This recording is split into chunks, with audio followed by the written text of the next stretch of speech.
Are you looking for new books to read? Do you like finding a new special author?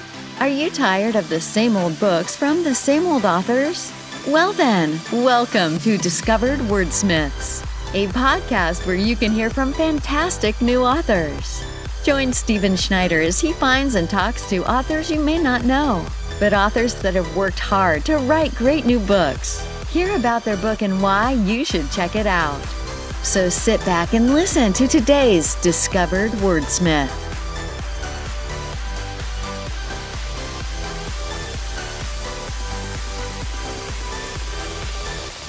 All right. Well, Michelle, welcome to the podcast. Good to talk to you. How are you doing today?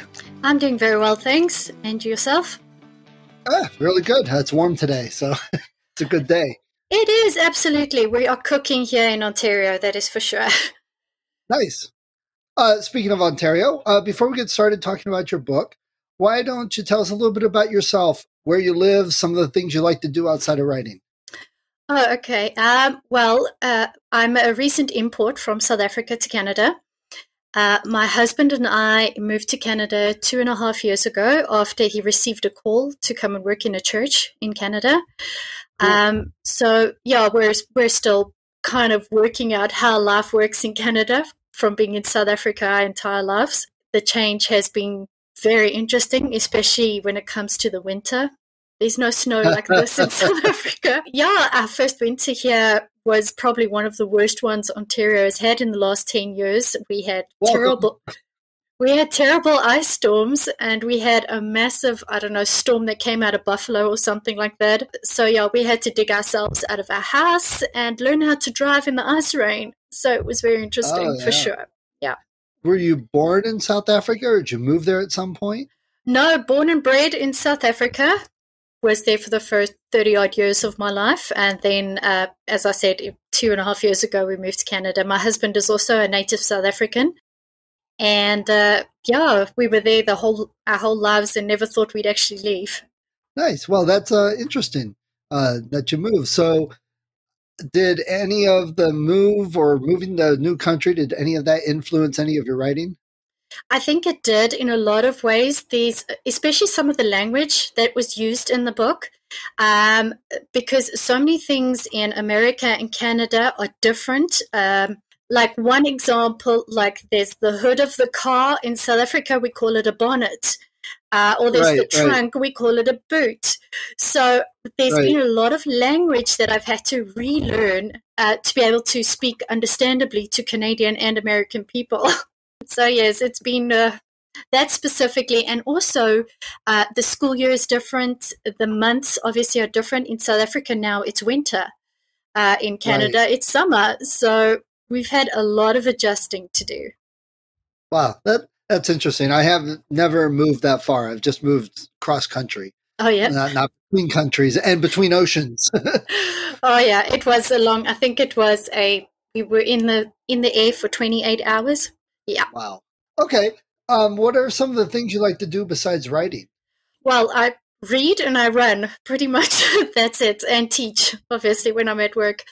But I like to read. I like to run.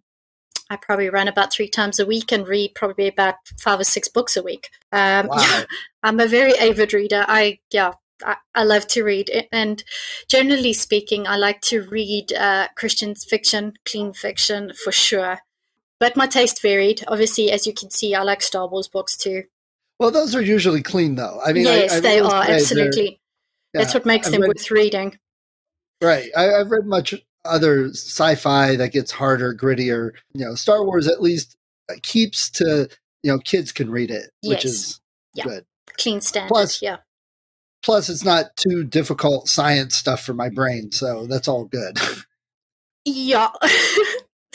I read a book, when was it, on Thursday, and this morning my boss sent me an article about artificial life forms, and in the book they were talking about artificial life forms, and I just thought, oh my word, this is like watching sci-fi come to life. Right. Yeah, there's a lot of books out there like that now. I mean, go back and watch the old Star Trek TV show. Yeah. How many things do we have, Absolutely. It's quite frightening when you think about it.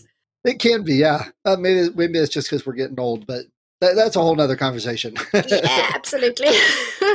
I noticed, Michelle, that your current book is Her Sanctuary, His Heart, which looks like an adult romance, if I'm correct.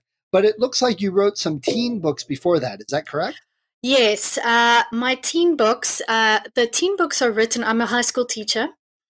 Those books were written from the experience of watching the high school kids kind of fumble through life and needing some kind of platform, some kind of certainty, or some kind of, well, I hesitate to say boundary, but something that they can say, this is what I believe in, this is what I can place as a platform in my life. And from teaching so many high school kids and having discussions with them and knowing that the kind of instruction that they're given in today's society, there's no absolutes.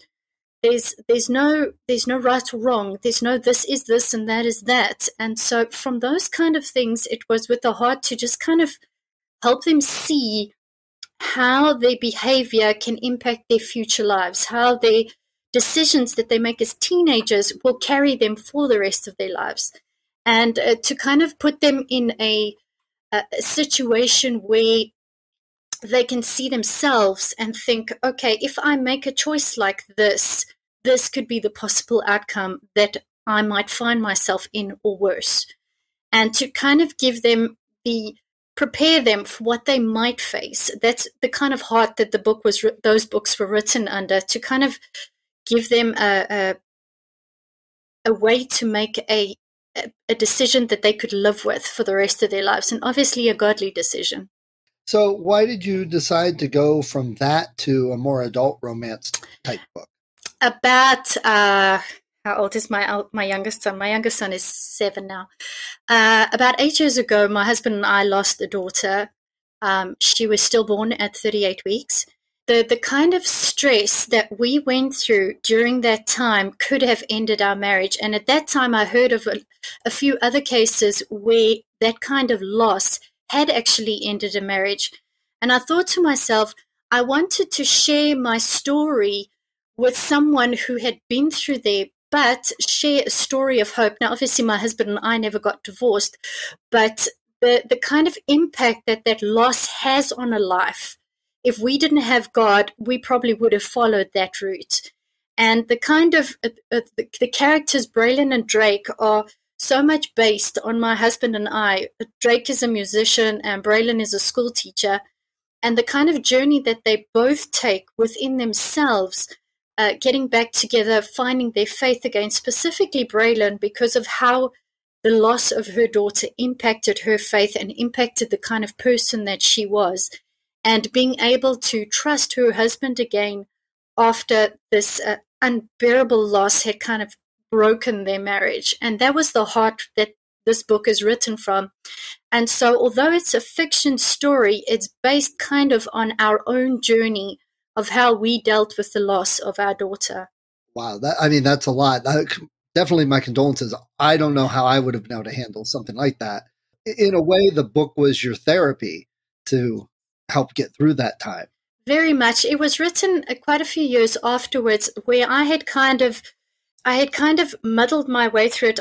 As a reader, the first place you go when you, well, for me, the first place you go when you suffer some kind of life-altering experience is to go look in a book. If someone has experienced what you've experienced, someone has gone through your journey, someone can kind of just understand where you're at. Because I don't think a mother who has not lost a child can understand the unbearable loss of losing a child. And in that way, my family circle and my friendship circle had, nobody I knew close to me had experienced that. And so for me, it was, I wanted to, yes, I had gone through my process and had so much grace from the family of God that we were in at that time, that I wanted to share that kind of experience and my mumbling and fumbling and how God brought us out of it to someone. But I wanted to do it in a fictional manner so that it would kind of be something that the reader could identify with. What type of feedback have you gotten from people who have been reading? Well, the book hasn't been released yet, so I'm not really sure. So yeah, there's been a few people that have been interested. I'm still working with my publisher about giveaways and things like that. So as yet, I'm not sure. I was told when I was writing the book that it would be needed. So I'm hoping that it will speak, even if it speaks to one life, that it does speak to someone. Definitely agree. I mean, again, I don't know how I would have gotten through anything like that. I hope the book does well and does help others. That's the power sometimes people don't realize. And I know this is not anywhere near as big, but I know some people, I saw comments someone made said, how can you guys talk about writing fiction right now? We're going through a pandemic. People are losing jobs. Businesses are closing. I'm like, actually, that's more time than ever needed to have fiction in people's lives. They need that escape. You can't live stress all the time. It will tear you down. I can definitely see how in that type of situation, if there's someone that can find your book, how it could help them. You might save other marriages by giving a release. Yeah. And it's my hope that the kind of the message, the Christian message in the book, even if the people are not Christian, to be able to see that even something like that can be reconciled. It can be something that you can work past. What we hear in a lot of cases, we've spoken to obviously many people in the past years since the loss of our daughter about how they coped. And I remember the day after we lost her, a lady came to us and she said, you are brain damaged. Once you've lost a child, the trauma of experiencing the loss of a child actually damages a part of your brain. And I thought that was very interesting that someone would say something like that. But I would have to say that although I don't think it brain damaged me, but there are so many things that tragedy has impacted in our lives. I mean, you struggle with PTSD, even though everybody says PTSD is linked to soldiers. It's not just. It's linked to loss and it's linked to trauma. And even something like losing your child, it is linked to that. And for people to know that there is hope, there is healing, that like a lot of women that I spoke to have never moved past the loss of a child. It has continued to affect them, and you never really get over the loss of a child, but you can move on. You can move forward with life. You can have hope. And that's the kind of message that I hope will speak to someone who has lost a child and does read the book. And I think that's important, and I agree with you. I think that's partly why they changed it from shell shock to PTSD, because they discovered the same type of thing in many other circumstances. I know my great-grandmother, when she lost her husband, my great-grandfather, she lived like 25 more years, but essentially her life stopped when he died, and she didn't get beyond that. It is difficult. And again, I think fiction is one way to help heal, that people get that and see others going through it. It's in a low stress environment, and it's hopefully entertainment. Yeah, that entertainment, the value of entertainment. Mm-hmm. You know, they say the healing factor or the healing powers of laughter and things. You know, fiction just does that to you. Also, you need that stress relief. Well, even for myself, it's not so much that I read self-help books of how to move past the loss of a child. Even myself, I read fiction books, and the books I read at that time were of mothers who had lost children, whether they were fictional or factual stories. It's kind of having the ability to identify with that character, to identify with that character's experience and see how that character dealt with it and what the outcome was of that character's experience. The power of fiction, for sure. I think there have been fiction books, particularly in the Christian field, that have spoken to me in ways that a self-help book never could. Your teen books, those have been out for a while. What type of feedback have you gotten on those? Have the kids at your school read them, and did they know it's you? And well, when I originally released them, I wasn't teaching high school as yet. The kind of feedback I've had on the books has been very positive.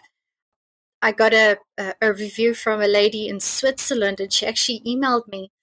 And she said to me, "I'm so glad that you've written this book." And I thought, okay, well, I hoped it would have an impact. But the fact that this lady, she was an older lady, and she emailed me about the book. And I said to her, well, what was it about the book that particularly spoke to you? She said, I'm so glad that you put the choices that teenagers make in a way that it is a choice that they made. It's not a circumstance that they find themselves in. And this particular book was based on a teen pregnancy and a decision that a teenager had to make, whether to have an abortion or whether to give her child up for adoption. And she said to me, I'm so glad the way you stated it, that everything that comes within a sexual nature for a teenager is a choice that will have a further impact on their lives, irrespective of what happens. And she said to me, in Sweden, there is sexual education, but the children have a choice whether to take it or not. And she said her friend's daughter refuses to have it. She refuses to think that those choices that she makes as a girl could possibly affect her life and further impact her. And she said, in your book, I'm hoping that she reads it and it opens the way for us to be able to talk to her about the impact that her behavior could have on her future. So I was very pleased that the book at least had given the message of that it had an opening, had an effect on someone. I also had another lady that said that it was important for the parents to have, because the character in the book, her mother is very absent, and it's very important for the parents to be involved in a teenager's life, particularly in those times when they're going through high school and they've got all these changes going on and all these major decisions that they have to make, that the parent be there with the child to make them, not just kind of think, okay, you're 14 years old now, you're 15 years old now, you can kind of think for yourself. I'm going to give you a little bit too much leeway perhaps, and you kind of like got to figure it out. And the importance of having a godly parental influence in your life at that time, and what impact it could have had for this girl, particularly in the book, how it could have changed her decision, or how it could have made her have a better decision. And also in the book, it talks, one of the counselors that speaks to the girl says to her, okay, what is the choice you're going to make? And explains to her the choices, because what a lot of and this is such a controversial subject, the subject of abortion, but what a lot of girls are hearing, it's free choice, it's my body, it's this, that, and the next thing, where it's not. It's an impact on your soul when you give up a child, when you allow yourself to go through an abortion. It's a decision that you're going to think on and keep on ringing to for the rest of your life. It's just, it's the importance of having that information and making a decision based on all the information, not just what the world is feeding you and saying pro-choice, pro this, pro that. Yeah, I think kids nowadays have a difficult time because they're so sucked into the online living, and they see so many people posting things, writing things, just extreme or to get noticed, and to be mean or to be trolls, or and I think it's much more confusing because they're bombarded with many more messages than we got. Any of that. Yeah, I agree. Let me ask you this, Michelle. You have your teen books and you have your newer book coming out. What did you consider the new book, a romance, or what would you consider it? I would consider it a romance per se, but it's not what you would call a traditional romance, I think. Right. It's kind of a husband and wife rediscovering their love for each other through a set of circumstances that broke them up to begin with. Actually, I think is a great romance story. I don't think there's enough of those. I think that's pretty. You should do more in a series like that. Yeah. Well, there's a few more coming. They're not of the same series. They're of a different series, but they deal with equally controversial subjects and difficult ones. But those are, I think, a few years in coming still. The publisher has them now. I think it also, why I say it's not a traditional romance is because it basically, the husband and wife get back together and they decide to remarry. And the book is also a message in there on the sanctity of marriage, and that marriage is not just a decision taken lightly, that marriage in the eyes of God is forever.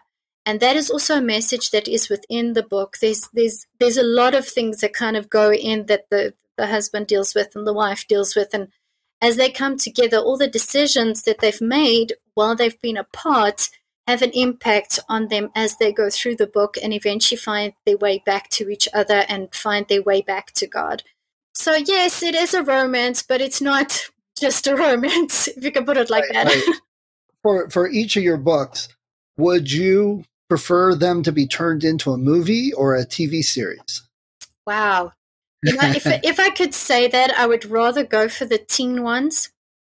And I would say if it could be made into probably a movie for children, a movie for teens.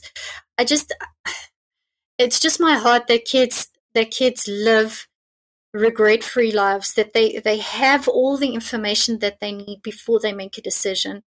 Often when you speak to teenagers, I remember once I was sitting in a classroom and I had this big hulking, he must have been 6'2", he was enormous, a child in my class, 16 years old. And he was sitting there broken in front of me. His girlfriend had had a miscarriage. And while they should not have been doing those things at that age, just watching this big hulking teen in front of me, sobbing his eyes out and saying, "Ma'am, what am I going to do? What am I going to do?" From that heart, all my books are written. I remember that child every time I sit down to write. Just Nice. for them to be able to not regret, to live good lives, godly lives, to not have that pain of regret that child had. That you mentioned some other series books coming out. What other plans can you share with us about what's coming? My second book, When the Stars Align, has gone through a major changeover. It's with the publisher at the moment, so it's getting a re-edit and a rewrite. The story essentially will be the same, but I'm hoping that will be released next year. It needed a bit of help. The story is very good, but you know, being an indie writer and just kind of not having as much information as I do now about publishing, there was some work that needed to be done on that book, even though the message got across. In the future, there are two other series that one of them is based on a soldier that comes back to his hometown after being in captivity and suffering tremendously from PTSD. And then another book that will probably be released in the year following deals with a girl who comes out of an abusive relationship and how she finds her worth again. Man, you just don't go for the little topics. You just, bam, go for the big stuff, don't you? You know, being in a pastoral field, as I said at the beginning, my husband's a pastor. We've been in the ministry probably about 10 years now, and we've seen all of this, that what I'm writing is nothing that we haven't counseled or spoken to or helped through, or it's just all of these topics need to be addressed, and they are addressed out there, but they're addressed in a secular fashion.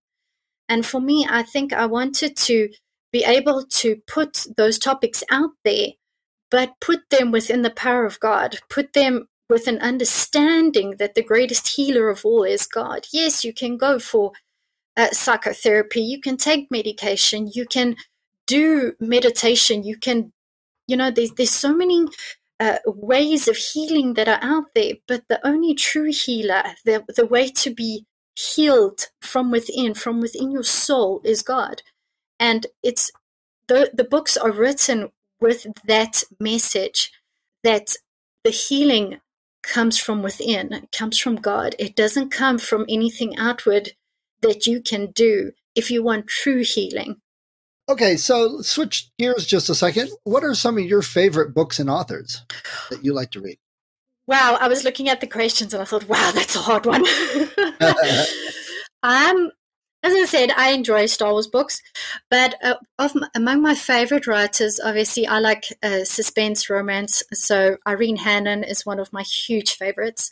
I like Becky Wade. Denise Hunter, she also deals with quite a few difficult subjects in her books, and I find the inspiration also from her books, from the way that she's kind of targeted those difficult topics. Wow, Dee Henderson, also a huge fan of hers. She's also writes romantic suspense. Lynette Eason is also one of my huge favorites. I recently read a book by Colleen Coble. It was the first one I'd ever read. Also brilliant. Terry Blackstock, I read her new Aftermath book yesterday, and that was just, wow, amazing. Amazing books. Lynn Blackburn, I think it's Blackburn, Lynn H. Blackburn. Yeah, hers too. Most of them are, as you can hear, romantic suspense. I'm a huge fan of those books. And it doesn't sound like that was too hard of a question for you. No, you said you read a lot, so I read a lot. Yeah, I read fantasy too. I'm also a huge Robert Jordan fan, huge Brandon Sanderson fan. Yeah, pretty much. So, what's your favorite Star Wars books? My favorite Star Wars book. Wow, that is a hard one. Of the recent one, of the most recent stuff, I've really enjoyed the High Republic. Of the most recent stuff. I haven't gotten to those yet. They're right there, but yeah, I've really enjoyed that. And my favorite book, actually, strangely enough, was A New Hope. I know it was one of the movies and everything, but honestly, what I really enjoyed about the books, particularly A New Hope, was just the kind of the in-depth information into the characters, kind of to look inside their heads. In the movie, you see so much of them, but you don't really see inside them, what they're thinking, how they're feeling, how they're, and I find that in the books just kind of like opened the whole world to me. Particularly also if you look at the story of Anakin and Padme in the later books, it just kind of gives you that much more understanding into the character, how the character is experiencing. So the normal Star Wars books have been a big, I've really enjoyed those. I enjoyed reading The Truce at Bakura, which happened shortly after the Return of the Jedi. I really enjoyed that story too. Courtship of Princess Leia, that was also a huge one that I enjoyed. So yeah, a lot of up and downs that I've enjoyed over the years. I do remember liking the Timothy Zahn trilogy, Heir to the Empire trilogy, and then I did like the whole big long invasion cycle. Yes. But I mean, that's the old canon. They don't talk about that anymore. Yeah. But I thought some of the stuff in those books that Jason discovered about the Force kind of went back to what Dooku and Obi-Wan and Liam Neeson's character, that they kind of were, a little bit on the fringe of at the time. Yes, so I liked it, those parts. Plus, there's a scene in Vector Prime, the first one of that series, where Han and Chewie are racing through an asteroid field. It's a race contest that Calrissian set up, and Jaina's like the #1 pilot. Yes. And everybody's watching them, and they're going through this, and everybody's like, oh my God, they're so good, and they're amazing, and all that. And then they're in the cockpit, and they're screaming at each other because nothing's working, and Chewie's getting in the way. And I literally laughed out loud because it was so well written, and I picture it in my head. Yeah. So. That's what I really enjoyed about those books, and that author. It was just you could see everything. Everything was there, right in your face. Yeah. Yeah. Absolutely. And then in that same series, that's the one where Chewie died saving that Anakin Skywalker, the boy, the son. I don't think I read that one. Blowing up. Oh, wow. That's it. It was in the invasion. But he say because Han and Leia had Jason and Jaina, and then they had a younger son, Anakin, and he was super powerful in the Force. Yes. Well, they were on whatever when the invasion was happening. There was a moon that was literally blowing up, and they were trying to get the Falcon off, and Chewie literally threw the boy into the cockpit, and then it like crumbled around him. Oh, my word. Oh my God. It was really devastating. Especially because my kids and I met Peter Mayhew. We met him at some conference and talked to him and his wife for like minutes. And then I read this, I asked him, I said, do you know they killed your character? He says, yeah, people tell me that all the time. Well, that's amazing. I'm jealous. Yeah. Well, he was a great guy to talk to. I mean, sitting down, he was as tall as my kids. Oh, my word. Yeah, I can imagine. Yeah. Okay. So now that you've moved there, have you discovered any cool little bookstores where you live? Where did you say up in Canada you live? I live in Grassy, Ontario. It's a tiny town. Grassy. Yeah, on the hill above Grimsby. Cool little books. There's not really any bookstores close to us. We go. There's an Indigo about half an hour's drive from us, and there's the Christian bookstore, which is an hour's drive from us. But in our town, no, we've just got. In Canada terms, a half hour. I mean, that's like 10 minutes for normal people, right? Yes, it is. Yeah, nothing's close in Canada ever. Right. I live in a small town, and it's a 10-mile drive to get to the grocery store. So I do understand. Yes, so you fully understand that. Yeah, we live 15 to 20 minutes from anything. Yeah, we have had one stoplight forever. We don't even have a post office. So. Oh yeah. You even have that. Congratulations. We just have we have 2 stoplights, stop streets, and farms, pretty much. Yeah, it's morning news and traffic. Hold on, let me stick my head out the window. No, I don't see any cars. There's your traffic. Yeah. Okay, Michelle, to wind up the first half of the interview talking about your books, tell people why they should go out and get your book. I think we've actually covered that quite well, but is there anything else? If you were just going to, on an elevator, telling somebody, here's why you should get my book, what would you tell them?